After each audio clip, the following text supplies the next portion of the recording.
O'zbekiston Respublikasi. Abduxoliqov. Ko'kishlar. Aynan vatandaşı, kızıl kılıçtan. Sılsız program tarafta. 28 yaşta sportu öğretmenlik. Trener Balatın Bakışı. Kırgızistan. Bazı Muhazır.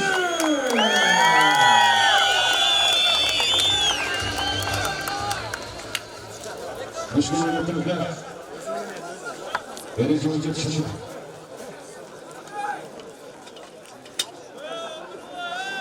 Prenses kadar kontrol. Özümüzde doğrumuzda.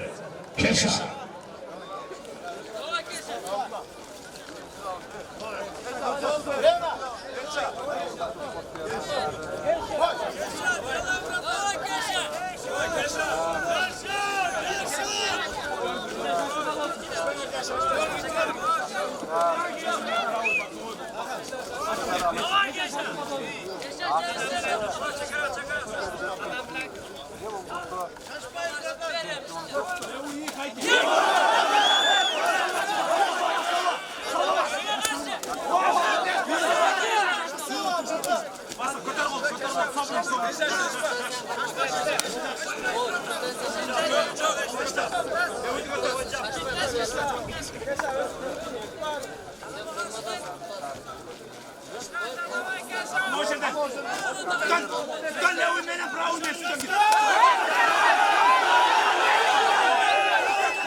Birinчиден жеңиш кут болсун.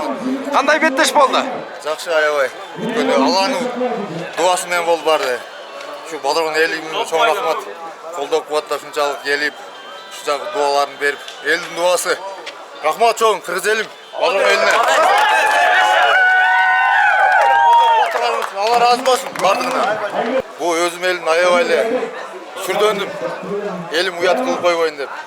Şu Allah Taala kuvvatına şunday boldu. Rahmat çok sizlerge. Rahmat. Анан эми жалпы жеңишиңизде кимге арнайсыз, анан канчанчы белгур? Bu inşallah birincisi apama arnayım. Altın apam үйдө дуа кылып отурат. Күнү түн дуа кылып уктабай. Altın apama чоң рахмат ушунчалык өстүрүп, ушунчалык тарбия кылган үчүн. Рахмат чоң кырзелим силерге. Ушундай баатырдылык белгурду тагынып отурасың, бакай калпакты кийип отурасың. Анан алдыңда аргымак турат дегенде эми ушунча элдин алдында балкып турасың. Сезимдер кандай болуп атат? Аябай башкача. Тог учутам, булуттан булутка. Сүрдөп атам аябай. Рахмат силерге чоң ушундай келип, колдоп кубаттаган үчүн Бишкектен келип. Бишкекте дос балдарым бар. Актилек, Манасларга чоң рахмат, алар да поддержка берип аякта турушат. Рахмат чоң. Алла разы болсун аларга дагы.